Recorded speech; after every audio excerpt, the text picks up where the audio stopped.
আমি যখন ছিলাম না তখন নাকি বাড়িতে জমিয়ে পিকনিক হয়েছে। সম্রাট নাকি দুর্দান্ত সব রান্না করে সবাইকে খাইয়েছে। কি সম্রাট, আমি তো বাদ পড়ে গেলাম, আমাকে একদিন খাওয়াও। হ্যাঁ, খাওয়াতে পারি, কিন্তু এই কয়েদখানার খানা খেতে খেতে আপনার অভ্যেস হয়ে গেছে, তো তাই তেল মশলা যুক্ত খাবারের থেকে কয়েকদিন একটু দূরে থাকাই ভালো। আচ্ছা সম্রাট, এই কথাগুলো বলার তোমার কি দরকার বলো তো? কেন? আমি তো ওনার ভালোর জন্যই বলছি। বাবা খেতে চেয়েছে, তুমি পারবে কি পারবে না রান্না করে খাওয়াতে সেটা বলো। আহা, ওভাবে বলছো কেন? ও তো ভুল কিছু বলেনি। হ্যাঁ দাদা, তুমি বড্ড বেশি বলছি আজকাল। শ্বশুরবাড়ির জল হাওয়ার গুণ বোধ হয়। সেগুনে তো শুধু আমার উপকার হয়নি, আপনারও হয়েছে।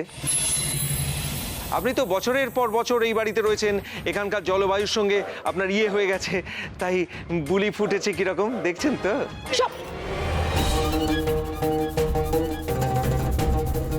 কি ব্যাপার রাধার মা, তুমি এখানে দাঁড়িয়ে রয়েছো কেন? যাও, কোনো কাজ নেই তোমার? যাও। মানছি সম্রাটের কথাগুলো তোমার গায়ে লেগেছে, তা বলে তুমি মাসির সঙ্গে এরকম ব্যবহার করবে? কেন মাসি মানুষ নয়? কার সঙ্গে কিভাবে কথা বলতে হবে সেটা আমি জানি, তোমাকে শেখাতে হবে না। মাসির খারাপ লাগাটা কিছু নয় বুঝি? আমার অবশ্য কিছুতেই খারাপ লাগে না।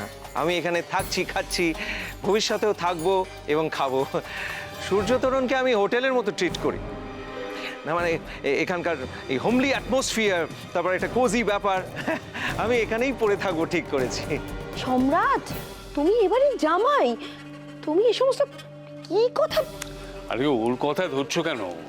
বলছে বলতে দাও না। আমার সব কথা যে প্রলাপ নয় সেটা নিশ্চয়ই এতদিনে ভালো করে বুঝে গেছেন শ্বশুর বাবা। আমি এখানে আছি, থাকছি, খাচ্ছি, তার নিশ্চয়ই একটা কারণ আছে। আমার বাবা তো কোটি কোটি টাকা আপনার পার্টি ফান্ডে জমা করেছিল, আপনি সেটাকে লোন হিসেবে নিয়েছিলেন। এখন আপনার যা ঠনঠন গোপাল অবস্থা, তাতে তো আমার মনে হচ্ছে আপনি লোন শোধ করতে পারবেন না। আপনার পকেটে কিছু নেই, ব্যাংকে কিছু নেই, গদির তলায় কিছু নেই, আলমারিতে কিছু নেই, সিন্ধুকও ফাঁকা। আপনার স্থাবর অস্থাবর সমস্ত সম্পত্তি ইন দ্য ভোগ অফ মা। কি হচ্ছে কি এটা সম্রাট? চুপ করে থাকো না। না না, আমি কেন সূর্যতরণকে হোটেল বললাম সেটাই একটু বুঝিয়ে দিচ্ছিলাম আর কি। আর কিছু বোঝাতে হবে না, আমার কিছু জরুরি জিনিসপত্র কেনার আছে। তুমি চলো আমার সাথে। বলছি কি দিদি ভাই, আমিও তোদের সাথে যাব। আচ্ছা ঠিক আছে, তুই ছোট মার কাছে পারমিশন নিয়ে নে, আর চটপট রেডি হয়ে নে। আচ্ছা চলো সম্রাটদা, চলো চলো চলো চলো চলো।